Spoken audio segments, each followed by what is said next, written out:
Subscribe the channel and hit the bell icon. In a faraway valley, hidden between great misty mountains and forests that whispered with the wind, there was an old wooden bridge. No one knew exactly when it was built. The villagers called it the Bridge of 1,000 Tears. It stretched across a deep river, its wooden planks worn smooth by time, and its railings aged to a soft silver by rain and sun. To some, it was just a bridge. To others, it was a place of mystery. The elders said the bridge had a soul, it could feel the footsteps of those who crossed it, and it could keep a piece of their hearts forever. In this valley lived a carpenter named Elias.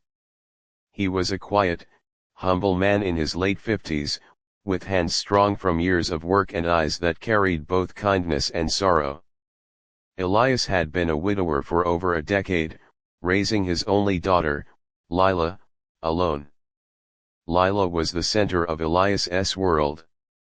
She had her mother's beauty and her father's gentle spirit. From childhood, she had dreamed of seeing the world beyond the valley. Elias encouraged her dreams, even though deep inside, he feared the day she would leave. One spring afternoon, Lila came home from the village school with a letter in her hand. Her eyes sparkled as she handed it to her father. It was an offer, a teaching job in a faraway city. It was everything she had ever wanted. Elias read the letter slowly. His heart tightened, but he smiled. "It seems the world has opened its doors to you, my child," he said. That night, they sat together on their porch, the sun setting in gold and crimson. Lila leaned her head on his shoulder. "I'll come back soon, Father. I promise." Elias nodded. "Life has its seasons, Lila. Your season to bloom has come." The next morning, before the sun rose, they began the walk to the edge of the valley. The old bridge stood ahead of them, shrouded in mist. The river below murmured softly, and the wooden planks creaked in the cool morning air. Lila hugged her father tightly. "Take care of yourself," she whispered. Then she stepped onto the bridge. Halfway across, a sudden wind rose, swirling around her. Elias saw her pause, and for a moment, he thought he heard something, a whisper carried by the wind, "Every crossing comes with a price." Thanks for watching the video. Lila looked back at her father, smiled faintly, and continued across. When she reached the other side, she waved once more, then disappeared into the fog. Elias returned home, the house suddenly feeling emptier than before. Weeks passed, and letters from Lila came regularly. She wrote about the city streets filled with lights, her small classroom, the sound of rain against her window at night. Elias read every letter again and again.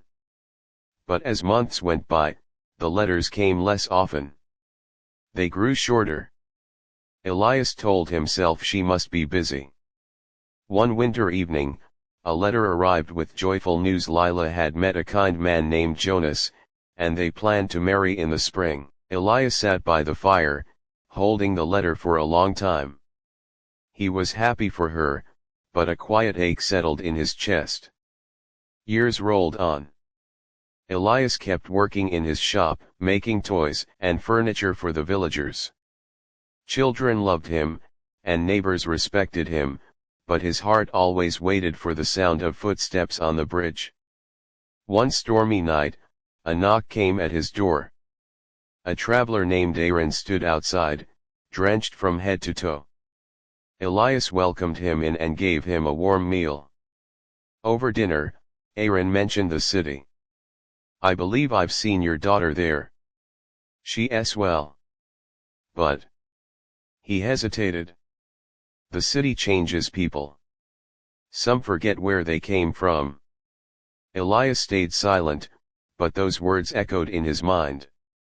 That night, he dreamed of Lila standing on the bridge, reaching for him, but something invisible kept them apart. When spring came, Elias decided to visit her. His knees ached, and the road was long, but his heart told him it was time. As he stepped onto the bridge, that same strange wind rose again.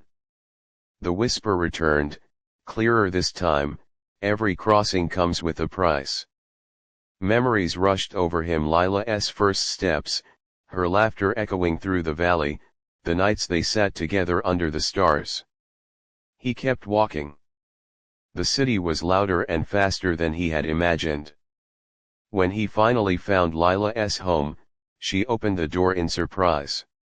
She was older now, a mother of 2 children, her hair tied back, her face marked with both joy and exhaustion. They embraced warmly, and for a week, Elias stayed with her family.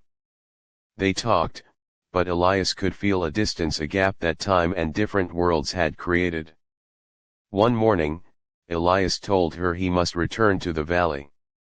"Father, why not stay?" she asked. Elias smiled sadly. "Some roots are planted deep, my dear. If you pull them out, they wither." The journey home felt longer. When he stepped onto the bridge once more, the wind whispered a final time, "Every crossing comes with a gift, and a loss." Elias reached the other side and paused, looking back. The bridge stood silent, watching him as it always had. That evening, the villagers found him lying peacefully in the grass by the river, his eyes closed, a faint smile on his face. Years later, Lila returned to the valley. Her hair was now silver, her steps slower. She walked to the bridge, and as she stood there, tears fell freely. She understood now the bridge was never cursed. It was a mirror of the heart, keeping the tears of every soul that had ever crossed. Moral: life's journeys change us. Every step forward costs something, but what we gain, love, wisdom, and peace, is worth the price.